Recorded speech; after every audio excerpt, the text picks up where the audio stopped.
nuestras almas. También, Señor, le pedimos, Espíritu Santo, que nos traigas tu palabra. Hemos venido esta noche, Señor, a escuchar tu palabra.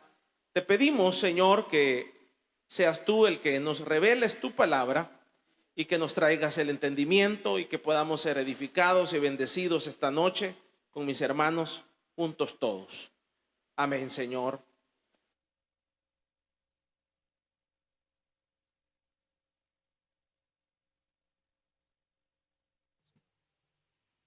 Gloria a Dios. Vamos a abrir la palabra del Señor, hermanos. Lo vamos a hacer en el Salmo 57. Salmo capítulo número 57.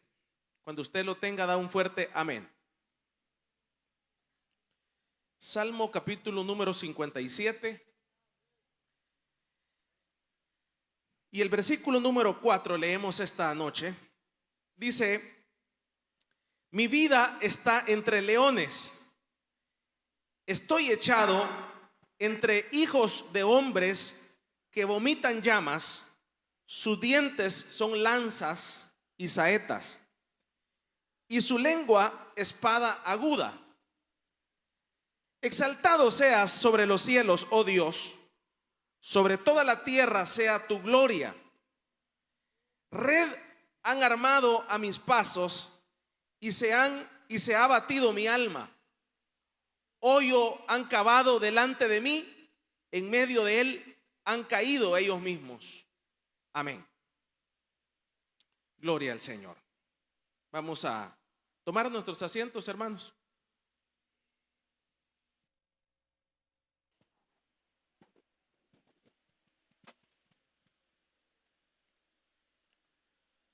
Este Salmo 57, hermanos, en estos versículos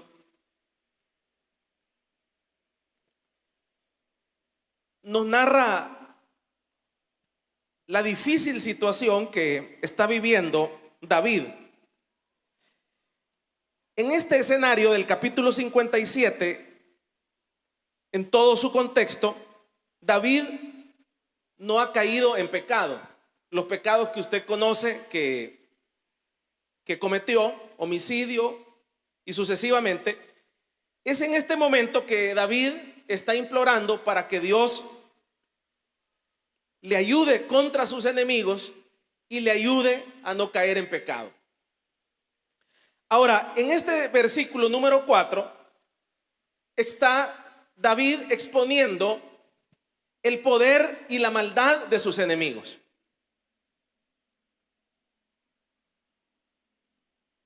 Acá está haciendo una descripción de la capacidad de la maldad de sus enemigos. Y dice el versículo número 4: mi vida está entre leones, estoy echado entre hijos de hombres que vomitan llamas. Sus dientes son lanzas y saetas, y su lengua espada aguda. Entonces ahí usted está viendo la descripción del nivel de enemigos y del poder y del nivel de maldad que tienen sus enemigos. ¿Quiénes son sus enemigos? Primeramente los filisteos. ¿Quiénes son sus enemigos de David? Sus enemigos es Saúl. Sus enemigos son los sifitas, que lo han traicionado. Sus enemigos son todos aquellos que estaban en contra de el poder y de la autoridad que Dios había depositado en David. Ahora, el tema de esta noche, hermanos, después de leer estos versículos, va a ser la importancia de la gloria de Dios. La importancia de la gloria de Dios. El versículo 4 hace la descripción de los enemigos de David, pero al hacer toda esta descripción de los enemigos de David, también David, en los versículos que leíamos acá, da el resultado. Y el resultado es que leemos en el versículo número 6, si usted me ayuda a leerlo para poder finalizar esta parte. Dice: sus enemigos han armado, dice, red han armado a mis pasos, y se ha batido mi alma. hoyo han cavado delante de mí, pero en medio de él han caído ellos mismos. Entonces, estos enemigos, él describe el poder, la maldad de ellos, pero también el resultado que ellos tuvieron. Y el resultado que ellos tuvieron es que todo lo que ellos tramaron contra él, todo lo que ellos planificaron, ¿quiénes? Los enemigos de David, todo eso sirvió para que ellos mismos cayeran en ese pozo, en ese abismo, y que ellos mismos sean sepultados en ese mismo pozo. Por ejemplo, usted ve el caso de Saúl. Analicemos que era uno de los enemigos de David, cómo murió. Tristemente, ese hombre que profetizaba, ese hombre que había sido elegido por el pueblo de Dios, no así por Dios, sino que el pueblo había elegido a Saúl, no fue Dios el que eligió a Saúl, sino que democráticamente el pueblo levantó la mano porque era el más guapo y era el más alto. Entonces esos fueron los atributos que el pueblo vio en Saúl y por esa razón lo eligen rey. Pero usted ve que este enemigo de Saúl, ¿cómo fue su muerte? Su muerte fue en contra de los filisteos, a tal grado que llega un momento en donde le dice a uno de sus flecheros, allá en los libros de Samuel, le dice que lo mate, y nadie quiso matarlo. Y cuando él se vio en esa situación difícil, él toma la decisión de poner su espada y meterse en la misma espada, o sea, suicidarse. Entonces la situación triste que los enemigos de David planificaron no fue para David, sino que fue para ellos mismos. Y acá hace la descripción que todo el hoyo y toda la maldad y todo lo que ellos habían hecho había servido en contra de ellos mismos. Entonces, pero esta conclusión que llega David no es producto de una naturalidad, sino que esta convicción y esta naturalidad que tiene David de creer que todo lo que han planificado contra él no va a servir contra él, sino que va a servir contra sus propios enemigos. Todo esto no es producto de la naturalidad interna, sino de que esto es producto de una convicción interna. Y la convicción interna que tiene David es que primeramente él no está solo, que primeramente él no está desamparado, y en segundo lugar de que él está obrando bien y no está obrando de mala fe ni de mala forma, a tal grado que él está consciente que dentro de él hay un poder sobrenatural. Y el poder sobrenatural que hay sobre él es que Dios está con él, que la gloria de Dios está con él. Entonces, cuando él se da cuenta que no está solo, que no está huérfano, que él ha enfrentado a otros enemigos como gigantes, como osos, circunstancias difíciles, y en cada una de esas circunstancias él ha salido triunfante. Entonces ahora que está enfrentando este tipo de enemigos diferente, porque cada vez son diferentes los enemigos, él también tiene la convicción que va a salir glorioso de esta situación. Ahora, como le menciono, esto no se logra producto de una naturalidad de boca, sino que es una convicción interna que nace del alma, que nace primeramente del alma y después nace del espíritu, y después de esto se exterioriza en la carne, en nuestra boca, en nuestro vocabulario, y se exterioriza en nuestra forma de actuar. ¿El qué? Que hay un poder sobrenatural en el interior de nosotros. Por ejemplo, recuerdo el caso de Sansón en la Biblia. El caso de Sansón en la Biblia, usted ve que la Biblia no lo describe como un hombre musculudo, como un hombre de gimnasio. La Biblia no describe a Sansón como un hombre que tenía un gran cuerpo y que ese gran cuerpo que iba al gimnasio hacía que ganara las guerras contra los enemigos, contra los filisteos.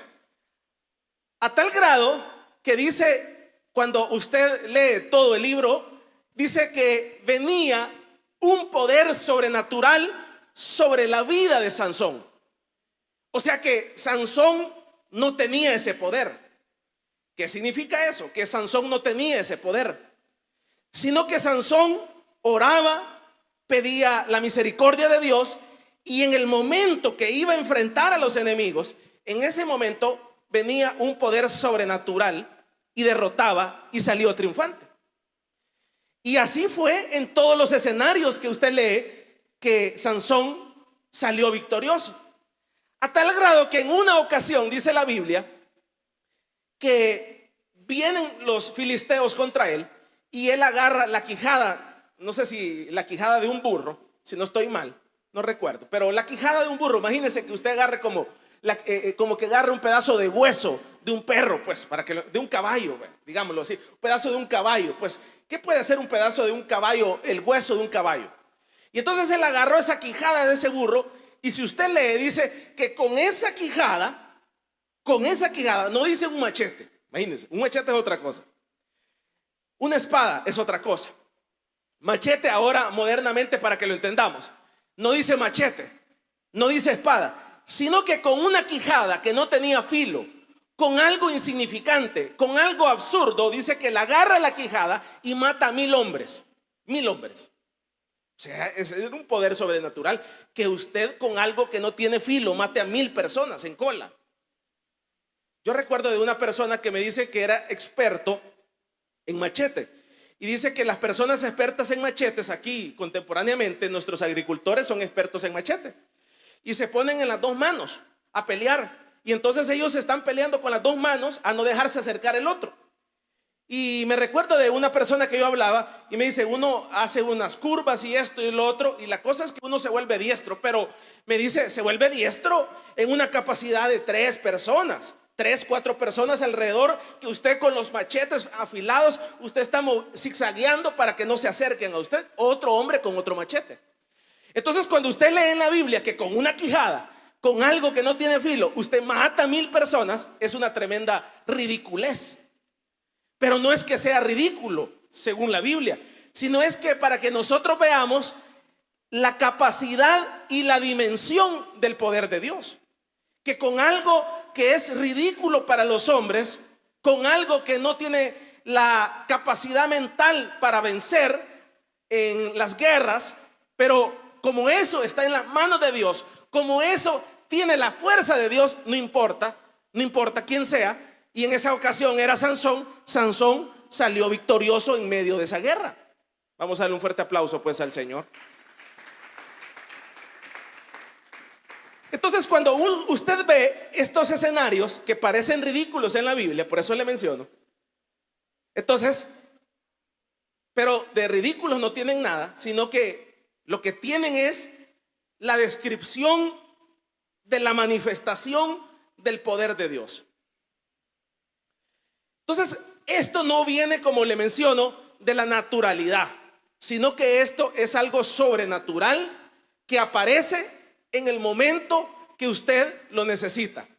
Entonces, Sansón en el día probablemente era un hombre cansado, un hombre que si le decían, mire Sansón, levante esta pesa de 300 libras, no sé cuánto será un hombre, el hombre más fuerte del mundo, ¿cuánto podrá levantar? 300 libras o 500 libras. Y a Sansón le decían, mire hermano Sansón, que necesitamos, dicen que usted es fuerte, necesitamos que en este momento levante una pesa de 500 libras, porque usted ya sabe que existían los gimnasios en ese momento. Y el hermano Sansón le hacía a la de 500, ay, no puedo. Y entonces la gente se le quedaba viendo y decía, este hombre es el que mata a 1000 hombres. ¿Y cómo es eso? Pero no era eso, sino que era un poder sobrenatural que venía en el momento que lo necesitaba. Esto viene siendo como el caso de los dones. Por eso es que los dones se habla del don de palabra de sabiduría. No es que usted sea sabio, sino que en el momento, si tuviéramos sabiduría las 24 horas, entonces seríamos como un Dios. Entonces el Señor nos ha dotado, dice la Biblia, del don de palabra de ciencia, del don de palabra de sabiduría. En el día a veces nosotros cometemos un montón de burradas. A veces en el día el hermano que es sabio comete un montón de locuras y un montón de burradas que uno dice que ¿por qué hice esto? ¿Y por qué hice esto otro? Pero hay momentos cuando le pedimos al Señor sabiduría. Hay momentos en donde el Señor se manifiesta en nosotros y viene una palabra de sabiduría. Y es ahí en donde se resuelven muchos problemas que nosotros no teníamos contemplado resolverlos. Y uno dice, ¿y cómo se resolvió esto? Es que en ese momento vino el don de palabra de sabiduría y el Señor le envió sabiduría a la persona. Y así sucesivamente. Por ejemplo, el caso de el don de sanidad. No es que nosotros andamos ese don y entonces vamos a tocar las manos de todos y todos se van a sanar, sino que es en el momento que nosotros le pedimos al Señor: Señor, mira, este hermano está enfermo, mira, este hermano, Señor, tiene familia, mira, hermano, mira, Señor, este hermano va a dejar huérfanos a sus hijos, haz una obra, haz un milagro. Y entonces viene el don de sanidad a la vida de ese creyente. Y entonces de repente, y no es de repente, sino que el poder sobrenatural del Señor aparece. Y aquella oración que no llevaba ni tan siquiera ningún grito, esa oración sirvió de sanidad para aquella alma. Vamos a darle un fuerte aplauso pues al Señor.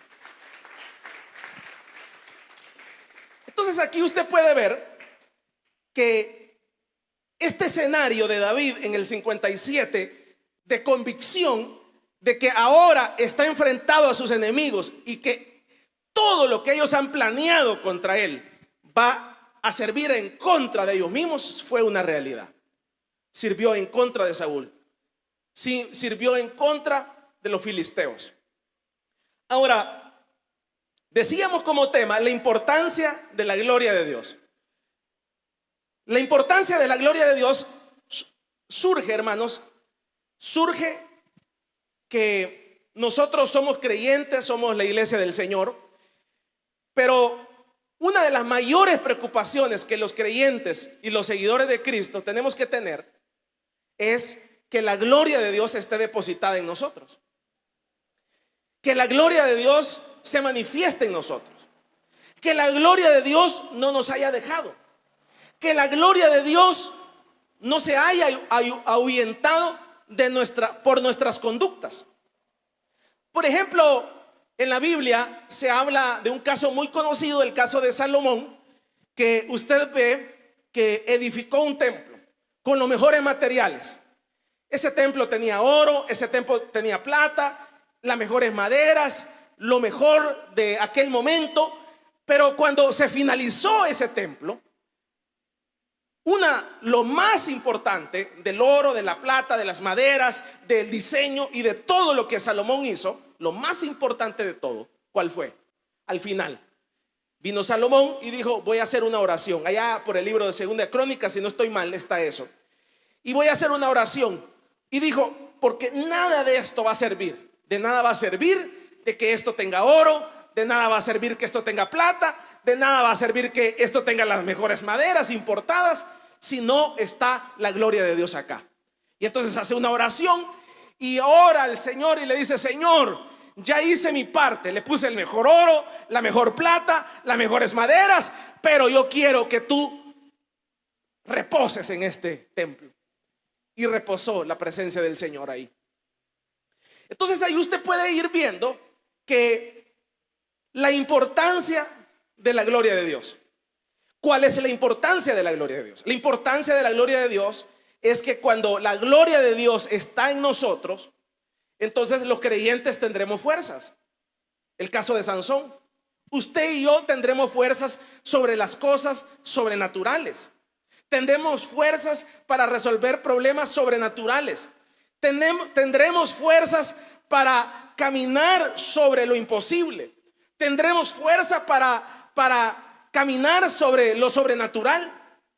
Entonces esa es la importancia.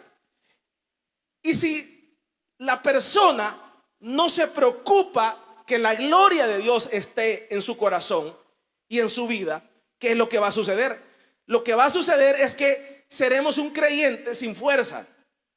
Seremos un creyente que no tendremos la fuerza. En el momento que vengan los enemigos, en el momento en que nos amenacen, en el momento en que los enemigos nos acorralen, en el momento que no hayamos qué hacer y nos tengan rodeados y sitiados, vamos a traicionar a Dios. Vamos a desistir y vamos a decir: esto no es conmigo, ya no soy un más, aleluya, ya no soy un más cristiano. Los hermanos no agradecen. Los hermanos ahí yo no, va a sentir todo como una carga. En el momento en que la gloria de Dios no esté en nuestra vida, todo lo va a sentir pesado. ¿El qué? El venir a la iglesia. Va a sentir pesado la gasolina que gasta. Va a sentir pesado el transporte que paga. Va a sentir pesado el tiempo que destina a la obra de Dios. Todo se le va a hacer una mega carga que no la va a poder sostener y la va a tener que tirar. ¿Por qué? Porque humanamente no es posible. Humanamente no es viable. Humanamente no es posible. Entonces el ser humano en su naturalidad entonces tira aquello que considera pesado, aquello que considera que lo va a asfixiar, lo tira. Pero solo cuando está reposando la gloria de Dios, entonces el creyente siente ligera la carga, siente ligero la obra de Dios, siente un deleite, siente una pasión, siente amor, siente cariño. Vamos a darle un fuerte aplauso pues al Señor esta noche.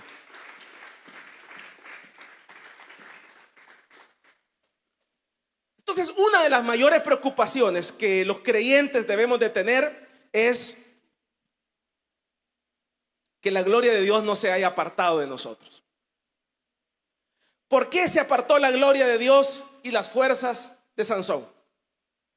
Porque empezó a jugar. ¿Con qué? Empezó a jugar con el pecado. Empezó a jugar, hasta que un momento dijo Dios: te dejo. ¿Por qué se quitó la presencia de Dios de Saúl? Saúl era un hombre que dice la Biblia que profetizaba. Pero después que profetizaba, ese hombre terminó suicidado. Imagínense, como que un pastor se cuelgue. Imagínense, o sea, terrible. Como que un pastor diga: ya no aguanto. Entonces, terminó suicidado. Una cosa es decir: ya no aguanto, y otra cosa es agarrar un lazo y colgarse. Y entonces Saúl se suicidó. Entonces póngase a pensar, esos grandes hombres de Dios que están en la Biblia, la forma en que terminaron, ¿qué fue lo que sucedió? Se apartó la gloria de Dios de su vida. ¿Y por qué se apartó de la gloria de Dios y el poder de Dios de Saúl? Por la desobediencia. Entonces mire, uno en esto puede ir siendo desobediente una vez, siendo desobediente otra vez, 2 veces, 3 veces, 4 veces. En algunos casos Dios es misericordioso y aguanta 5 veces, en otros aguanta 10 años, en otros aguanta 6 años, pero hay otros casos en donde Dios solo aguanta una vez y corta a la persona, la mata literalmente. Hay otros casos que el Señor aguanta 2 veces nuestras desobediencias. Hay otros casos que el Señor aguanta 3 veces y dice: ya te perdoné una vez, te perdoné otra y ahora sí te llevo. Y muchas veces Dios no nos lleva para el cielo, sino que nos lleva a la condenación eterna, porque no valoramos lo que Dios hizo por nosotros. Entonces, ¿qué tenemos que entender nosotros? Que la gloria de Dios es algo que nosotros tenemos que preservar. ¿Y cómo se preserva? Con nuestras conductas. ¿Cómo se preserva? O sea, tenemos que cuidarlo. La gloria de Dios se cuida. Se cuida con lo que nosotros escuchamos, se cuida con lo que nosotros vemos, se cuida con nuestras conductas, se cuida con nuestros actuares. Porque cuando la gloria de Dios y el poder de Dios se va del creyente, hermanos, entonces seremos, dice la Biblia, seremos como un instrumento, como que usted agarra esa batería. Dice la Biblia, címbalo que retiñe, lo que significa es un instrumento que no suena. Entonces agarra usted el bate de la batería y le pega y no suena nada, y le vuelve a pegar y no suena nada, y le vuelve a pegar y no suena nada. Entonces el creyente que ya solamente es el cuchumbo, solamente es el cuerpo. Entonces es un creyente que ya no está la gloria de Dios ahí, ya se fue. ¿Por qué? Por nuestras conductas, por nuestras rebeldías, porque ya Dios se cansó de nosotros, a tal grado que el profeta Samuel viene y le dice al Señor, le dice: esperemos a Saúl. No, le dijo el Señor, ya lo deseché, ya tengo otro. Hay un momento en donde Dios desecha a la persona por sus maldades, por sus desobediencias, por sus conductas. Y esas cosas nosotros tenemos que cuidarnos de eso. ¿Por qué? Porque cuando la persona ya está sola, cuando la persona ya no está en la gloria de Dios, vendrán los enemigos y nos derrotarán. Nos derrotarán. Usted y yo saldremos derrotados. Usted y yo somos fuertes porque está la gloria de Dios con nosotros. Somos fuertes porque Dios está con nosotros, porque viene el don de palabra de sabiduría en nuestra vida, porque viene el don de palabra de ciencia en nuestra vida, porque viene esa fortaleza de Dios en medio de las tribulaciones. Todo eso es producto de Dios y no de nosotros.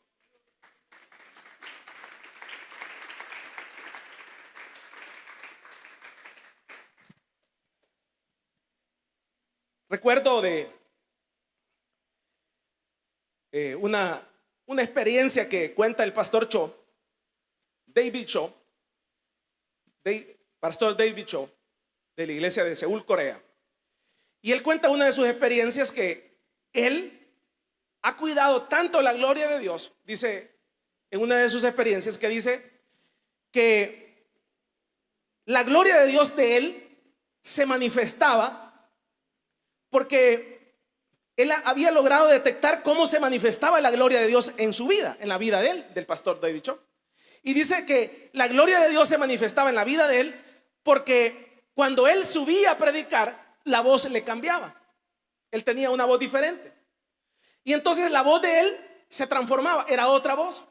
Entonces cuando él se sentaba y se escuchaba hablar y veía que la voz no le había cambiado.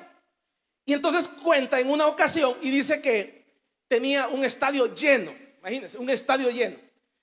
Y él cuenta en sus experiencias y dice que durante todo su ministerio, dice que nunca ha subido a predicar si la voz no le cambiaba. Nunca subió si la voz no le cambiaba. Entonces él estaba ahí sentado hasta que la voz le cambiaba. Y entonces la gloria de Dios siempre se manifestaba y se le cambiaba la voz. Pero resulta que tuvo una experiencia que habían llenado un estadio y el estadio lleno, y ya solo faltaban 5 minutos para terminar, y el estadio lleno, y no se había predicado. Imagínense, qué terrible. Y él no subía porque la gloria de Dios durante 20 años o 30 años se había manifestado, que le cambiaba la voz. Y en esa ocasión, con el estadio lleno, a 5 minutos para terminar, no se había predicado. Y entonces: Señor, ¿qué vamos a hacer? Pero yo no subo si la gloria no me embiste, con el estadio lleno. Y dice que sube 4 minutos después y solo se paró, y las personas empezaron a aceptar a Cristo sin hacer el llamado. Las personas empezaron adelante y fue una gloria tremenda en el estadio. Vamos a darle un fuerte aplauso pues al Señor.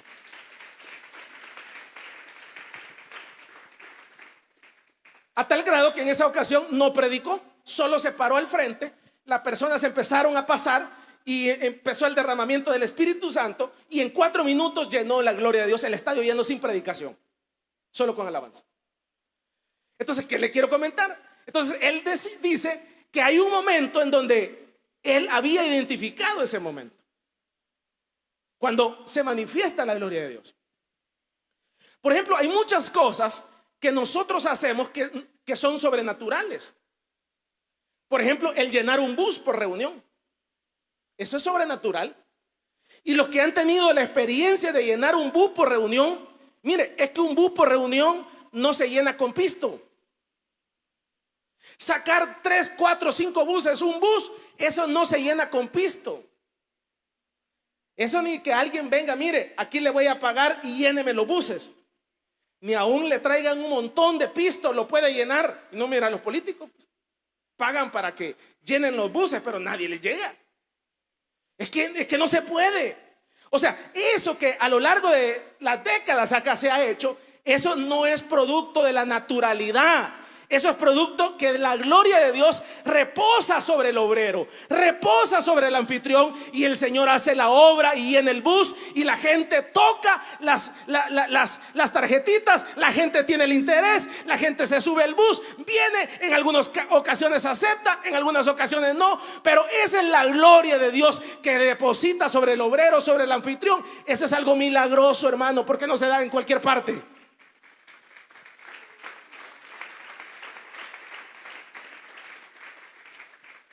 ¿Qué es lo normal? Nadie quiere. Eso es lo normal. Ese es en el estado natural. Nadie quiere. Pero resulta que para los eventos todo el mundo quiere. Resulta que para los eventos la gente tocó la tarjeta y hay algo importante ahí. Entonces todo eso es sobrenatural. Pero eso no es producto de que me vestí bien ese día. Eso no es producto de que les hablé bien, sino que todo eso es una convicción de que la gloria de Dios está con este ministerio. Esa es una convicción que la gloria de Dios está en mi vida. Esa es una convicción que la gloria de Dios está con ese anfitrión, que la gloria de Dios está con ese obrero. Y entonces ese obrero tiene la plena convicción de que él no está solo, que hay un Dios poderoso en su vida, que Dios va a llenar ese bus, que Dios va a hacer una obra, y Dios la ha venido haciendo a lo largo de los años. Entonces viene David, y ahora no es un bus, sino que David está enfrentado a enemigos que lo quieren matar. Entonces ahora nosotros no es un bus. Allá en noviembre va a ser el bus. Ahora puede ser una deuda en tu vida. Ahora puede ser un divorcio en tu vida. Ahora puede ser un hijo en las drogas. Ahora hay enemigos que están asolando tu vida, asolando nuestra vida. Hay una depresión que ha caído sobre tu vida sobrenatural, y no dices, no tengo un desgano, no sé qué me pasa, no sé qué me pasa, no tengo fuerza, no tengo ganas de caminar, no tengo ganas de hacer esto, y usted quiere estar acostado. Y es ahí en donde usted tiene que sobreponerse y reprender todo ese espíritu de tristeza, todo ese espíritu de depresión, y decirle: Señor, libérame de esto, levántame Señor, levántame Señor, levántame Señor. Y el Señor va a enviar fuerzas en medio de la tristeza y en medio de la soledad.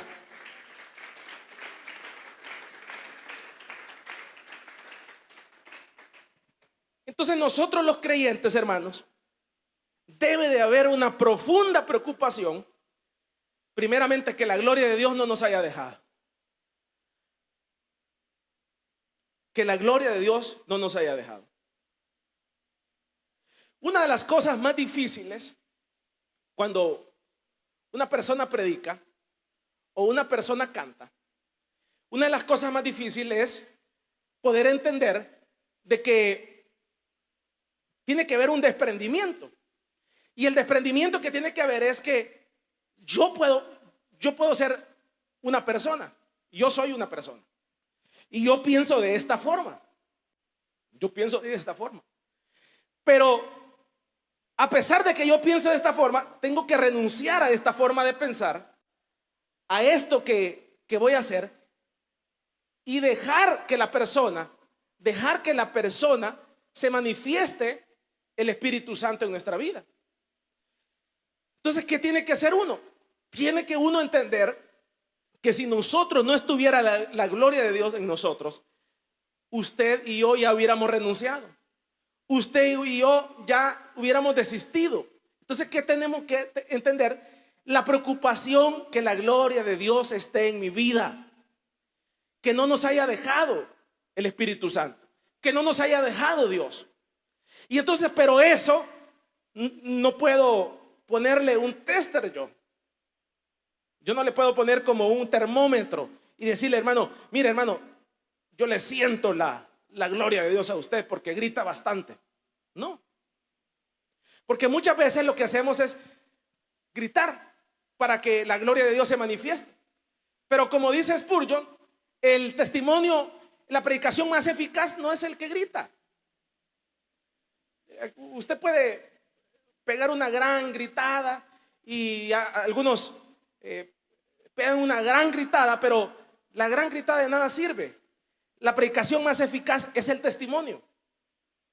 Entonces, ¿de qué sirve que alguien pegue una gran gritada y sea un adúltero? De nada sirve. De nada sirve que la persona pegue una gran gritada y sea alguien divorciado, que no pudo administrar ni su casa. Entonces no sirve de nada. Entonces, voy a gritar para que los hermanos sientan la gloria de Dios. No, eso no es la gloria de Dios, es un par de gritos.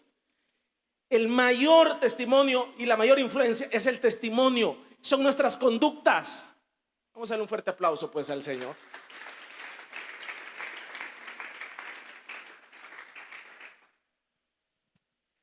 Pero nosotros en la obra de Dios nos fijamos en lo exterior. En lo exterior. Ya vio la hermana cómo anda. Ya vio la hermana. Ya vio la hermana. Ya la vio. Nos fijamos en lo exterior. Pero lo exterior que nos tenga sin cuidado, hermanos. O sea, lo exterior que nos tenga sin cuidado. Uno debe de estar preocupado que la gloria de Dios no nos haya dejado. Porque se supone que nosotros somos creyentes. Se supone que nosotros somos hijos de Dios. Se supone que nosotros tenemos un Padre. Se supone que Dios responde por nosotros. Entonces la preocupación mía debe de ser de que haya comunicación directa con el Padre, que haya comunicación directa con Dios. Entonces esa debe de ser la mayor preocupación del creyente. ¿Por qué? Porque a medida que nosotros tengamos comunicación directa con el Padre, entonces usted y yo seremos fuertes. Vendrán los huracanes, vendrán los terremotos, vendrán las circunstancias difíciles a nuestra vida, a su vida. De repente se va a quedar sin empleo y le van a decir: usted ya no es necesario en esta empresa. Ay, no le espiritualice como la iglesia es la que va a aguantar. No, usted mismo. Le van a decir: mire, como ya no tiene trabajo, entonces ya no puede pagar la casa, se la van a embargar. Ahí están los enemigos. Y tiene que entregarnos la casa. Ahí están los enemigos. Es uno mismo que va a tener que enfrentar los enemigos, la realidad de la vida. ¿Y qué voy a hacer sin trabajo, con esta gran cuota, con esta gran dificultad, con esta enfermedad? Soy yo mismo el que voy a enfrentar. Por eso es que uno no puede darse a tol con el dedo, pues andar fingiendo que la gloria de Dios está con uno. Si el problema es que nosotros podemos aparentar ante el pueblo, ante las personas, que yo soy un gran espiritual, me arrodillo y lloro y grito, pero ¿eso de qué sirve? O sea, la gloria de Dios se va a manifestar cuando venga el problema a su vida, cuando el marido la deje y usted tenga que ganar la batalla a pura oración, a puro ayuno. Señor, tú me diste este marido, lo reprendemos, lo traemos, y usted empieza a guerrear y a pelear. Ahí se va a manifestar la gloria de Dios en su vida, que usted venció esa guerra, que venció esa batalla. Cuando lo deja, cuando el hijo tiene un problema ahí, el hijo, usted ya le vio algo raro, el hijo que es del otro lado, y usted dice: Señor, este hijo es del otro lado. Entonces usted empieza a pelear la guerra. Señor, tú me lo diste, me lo diste varón, me lo diste hembra. Señor, reprendemos todo espíritu, y usted empieza a ganar la guerra espiritual. ¿Sabe qué sirve apantallarle a los hermanos que yo soy un gran espiritual y me está llevando el diablo en mi vida? De nada sirve. Si yo soy, o sea, la gente cree que si el hijo se le hace marihuanero a uno, ¿quién va a sufrir? ¿Quién va a sufrir? La iglesia. No, hombre. El vecino, los vecinos no van a aguantar si mi hijo se me hace marihuanero. No, usted, la mamá, el papá, tener que andar allá en la cárcel, va a tener que andar comprándole la pipa para que fume el hijo. Es uno mismo, pues.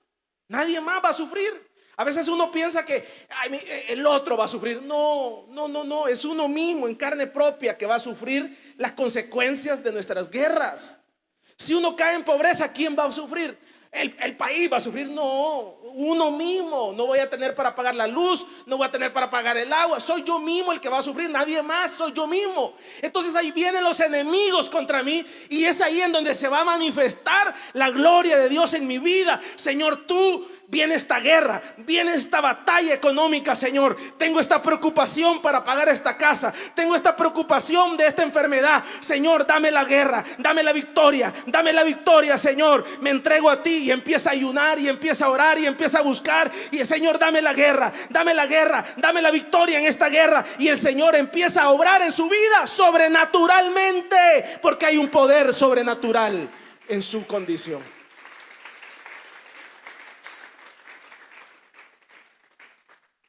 Pero ¿cómo va a venir una convicción de esas? ¿Cómo va a venir una convicción de esas si usted está consciente que si se muere hoy se va al infierno? Pues por lo pecador que ha sido y por los pecados que sigue practicando. O sea, nuestra misma conciencia dice que si usted se muere hoy, hágase una pregunta: si usted se muere hoy, primeramente Dios no, pero si usted se muere hoy, ¿dónde se va?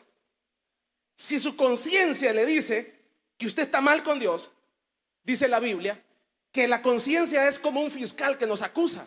Usted está mal con Dios, está mal, tiene que reconciliarse. No lo haga aquí públicamente, hágalo en su casa si le da pena, por decir algo. Reconcíliese, pídale perdón al Señor, vea qué hace. Pero eso no es normal. Pero cuando usted está consciente que es un buen anfitrión, es un buen obrero, le ha servido al Señor, ha entregado la vida a Cristo, no ha sido rebelde. Hemos sido rebeldes, pero hacemos caso. Hemos a la brava, como dice el pastor, somos obedientes, hacemos la obra, esto, lo otro. Hemos estado en esta batalla, en esta otra guerra, hemos hecho esto, estuvimos en la pandemia, estuvimos en la guerra, estuvimos en esta otra situación. Dentro de usted nace una convicción que si usted se muere el día de ahora, ausente del cuerpo, presente con el Señor, hay una convicción interna. Pero si no la hay, entonces lo mejor es reconciliarse con el Señor.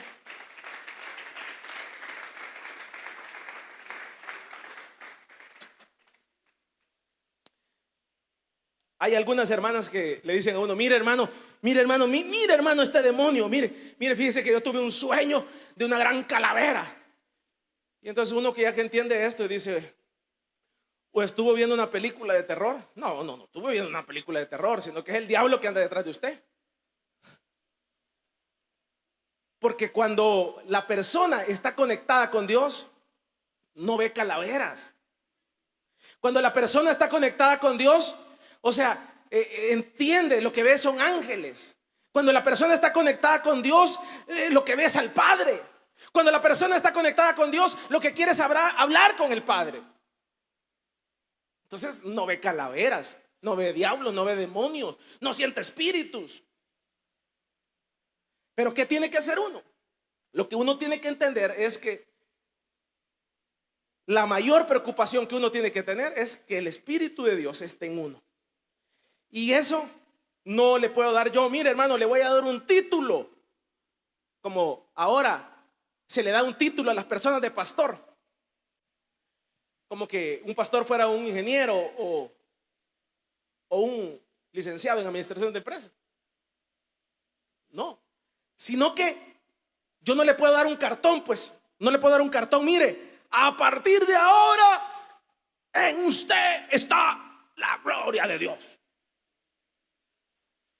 Y le damos un gran cartón y se lo damos grande, y a usted lo cuelga, así como aquellos que cuelgan el Salmo 91. Ya aquí está la presencia de Dios.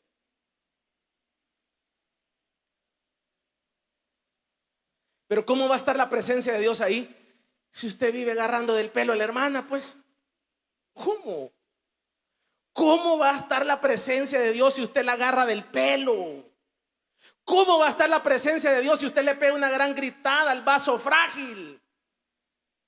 ¿Cómo va a estar la presencia de Dios ahí si ahí se oyen maldiciones, si ahí se oyen malas palabras, si ahí se oyen, o sea, eso no, ahí no está el ambiente para que esté Dios? ¿Cómo? Entonces no se puede. Entonces, ¿qué tiene que entender uno? que la gloria de Dios uno tiene que cuidarla si ya la tiene. ¿Cómo? Con todo el ambiente, con todo el ambiente, con todo el ambiente que nosotros nos movemos y pidiéndole la misericordia de Dios. Porque una de las cosas más tristes que experimentó Saúl fue cuando Dios se había ido de él, cuando Dios lo había dejado. Fíjense que en el Antiguo Testamento, hermanos, en el Antiguo Testamento, la gloria de Dios se manifestaba tan clara. Los sacerdotes aquí en el pecho usaban el Purim y el Urim. Entonces el Urim y el Purim son unas piedras. Son unas piedritas así chiquitas. Entonces las piedritas, cuando usted iba a la guerra, cuando Saúl se enfrentaba a los filisteos, antes de ir a la guerra, oraban. Y si esas piedritas se cambiaban de color, ¿está entendiendo, hermanito? Si esas piedritas cambiaban de color, significaba que Dios no te ibas a morir en la guerra, no te iban a matar los soldados. Entonces las piedritas cambiaban y entonces usted iba con una total convicción que a ganar la guerra iba, aunque iba con 3 pelones. ¿Me doy a entender? El problema fue para Saúl que en esa última guerra viene Saúl y consulta el Urim y el Purim y ninguna de las piedritas cambió, y eso es lo que significaba que Dios no le contestaba. ¿Y por qué no le contestaba? Porque había sido rebelde. ¿Y qué fue lo que hizo él? ¿Qué fue lo que hizo él? Entonces, como Dios no le contestó, se fue a donde una bruja a pedir consejo donde ella. Entonces, cuando usted y yo no nos contesta Dios, va a venir el fracaso. Y en esa batalla fue que Saúl se suicidó, se puso sobre su lanza. O sea, es ahí en donde uno tiene que preocuparse. O sea, es usted el que tiene que cuidar la presencia de Dios. El pastor no puede andarlo cuidando. Ay, hermano, es que aquí no hacen guardia. Aquí no podemos andar cuidando cómo se viste. Aquí no podemos andar cuidando cómo habla. Aquí no podemos andar cuidando cómo se corta el pelo el hermano o el hermano. Aquí no podemos andar cuidando qué hace usted allá en su casa. Haga lo que quiera, lo que usted quiera, pero sepa que todas esas conductas que usted hace definen si la voluntad de Dios va a estar en su vida o no va a estar. Por eso es que uno no puede andar cuidando a los hermanos.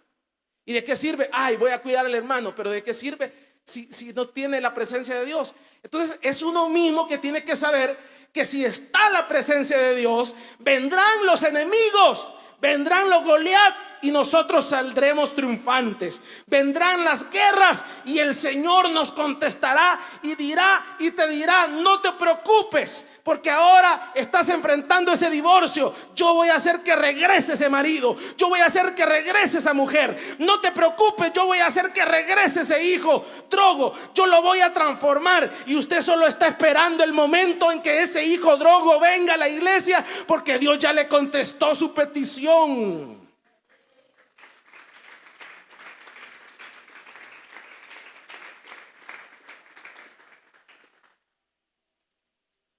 Pero cuando no está la gloria de Dios en uno, ay, hermano, a saber cómo nos va a ir. A saber, hermano, a saber cómo me va a ir. Yo creo que esta enfermedad, hermano, fíjese que ya me fui a medir la caja. Y fíjese que no quepo en la caja. No quepo en la caja, hermano. ¿Y por qué no quepo? Porque fíjese que tengo una pancita que no quepo. Entonces le he pedido XXL. Ya conocen esa talla, ¿verdad? 2 XL. ¿Y para qué ha pedido la caja más grande? Porque en esa sí quepo, hermano. Es ahí en donde usted y yo tenemos que entender de que a nosotros probablemente no nos va a cambiar la voz como el pastor Cho. sino que usted va a enfrentar a ese enemigo de pobreza, va a enfrentar a ese enemigo de enfermedad, va a enfrentar ese problema emocional, esa soledad, esa depresión. Pero como usted es una hija de Dios, es un hijo de Dios, en usted ya usted ganó varias guerras, ya usted ganó varias batallas, ya el Señor hizo obra poderosa en su vida. Ahora esta guerra está vencida porque usted es una hija del Señor.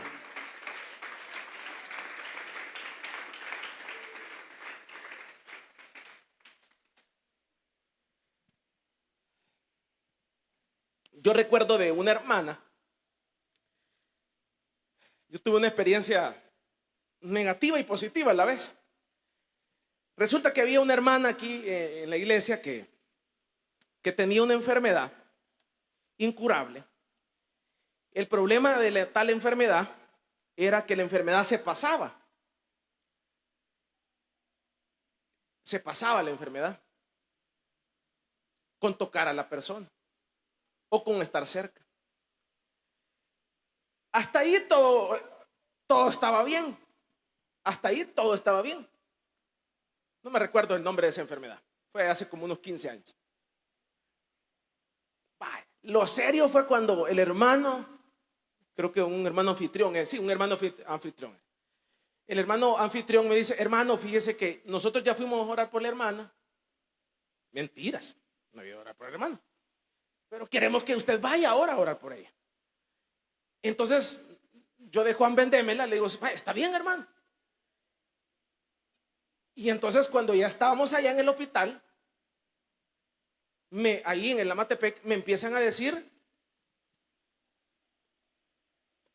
qué tipo de enfermedad venía a orar. A tal grado que la hermana estaba en un cuarto sola. Y era como que dijéramos pandemia. En un cuarto sola, enllagada, la cara hecha pedazos, todo el cuerpo. Las enfermeras no se pueden acercar. El médico no se puede acercar. Y la cosa es que el hermano que venía conmigo me dijo: hasta aquí llego, hermano, me dijo. De ahí para allá pase usted, me dijo. Y entonces, ¿cómo que pase usted? Le dije: no, hasta aquí llego yo, le dije. Me dijo él: mire, hermano, y como decimos en buen salvadoreño, Señor, aquí me puedo retractar, dije yo. Señor, pero qué prueba. Mire, fue una cosa bien difícil eso, hermano, para mí, personal. El que no ha tenido esa experiencia, pídele a Dios no tenerla. ¿Y si este volado se me pasa, Señor? Y resulta que yo vine a orar por la hermana y yo voy a salir enfermo, Señor. Señor, haz tu obra, Padre del cielo. Permítame, hermano, ahí está ese yo, Señor. Y yo no, y mire una, ¿cómo le dicen ese? Una cortina que usted no pasa. Y yo ahí iba, Señor. Ahora, Señor, no sentía yo la voluntad de Dios que entrara. Para no cansarle, hermano, no son bromas ni juegos, es una realidad terrible, hermano. Mire, cuando menos sentí, yo ya sentí de Dios. Con esto no le estoy diciendo que me va a invitar a otra cosa de esos. Le estoy explicando por dónde tiene que pasar uno. Y entonces, Señor, ahora sí voy, Señor. Entonces entro, pero mira, así, mira.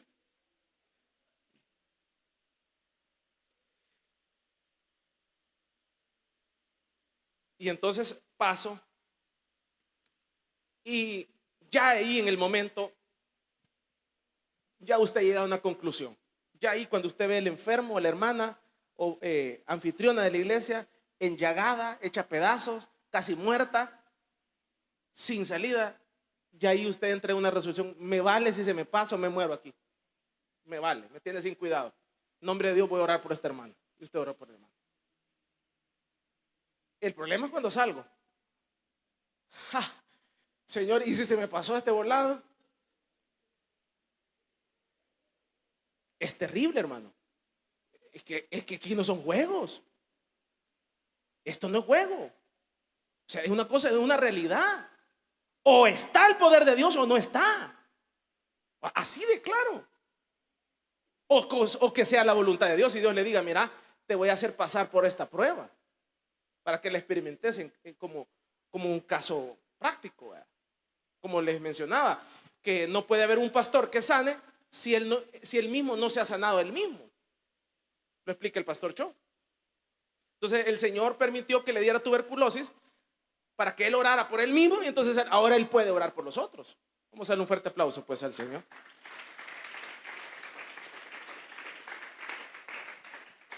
Entonces ahí no sirven los gritos, hermano. Esto no le va a servir los gritos.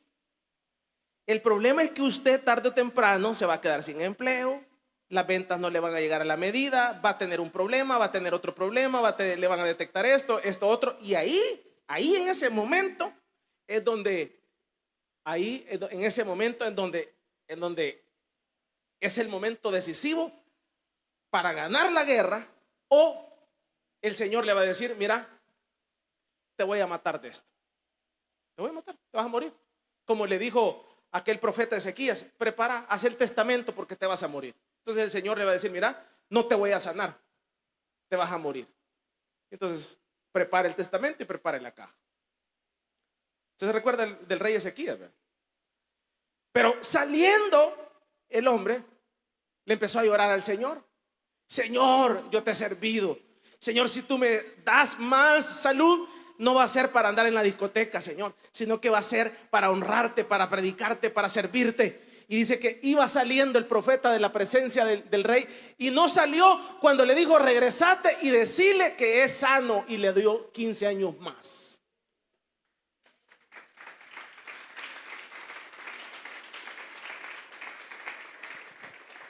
Entonces esta noche termino. No trate de apantallar a su vecino, no trate de apantallar a su tío, a su papá, a su mamá. Usted sabe si Dios está con usted, usted sabe adentro. Si usted está consciente que su relación con Dios no está bien, entonces reconcíliese, pídale perdón al Señor, y tardará, porque no es automático, porque la confianza no se gana de un día para otro, tarda años muchas veces. Entonces el Señor le va a dar una segunda oportunidad, pero cuando venga de nuevo la gloria de Dios a su vida, no la desperdicie, no la desvalore. Sepa que esa gloria de Dios es la que nos hace ganar las guerras cuando nosotros estamos ante nuestros enemigos. Y por eso es que David, vea lo que dice acá, y con esto terminado: hoyo han cavado delante de mí. El versículo número 57:6. Hoyo han cavado delante de mí, en medio de él han caído ellos mismos. Entonces usted va a decir: esta enfermedad venía a matarme, pero en vez de matarme sirvió para la gloria de Dios. Esta pobreza venía para hacerme pedazos la familia, pero esta pobreza sirvió para ver la gloria de Dios.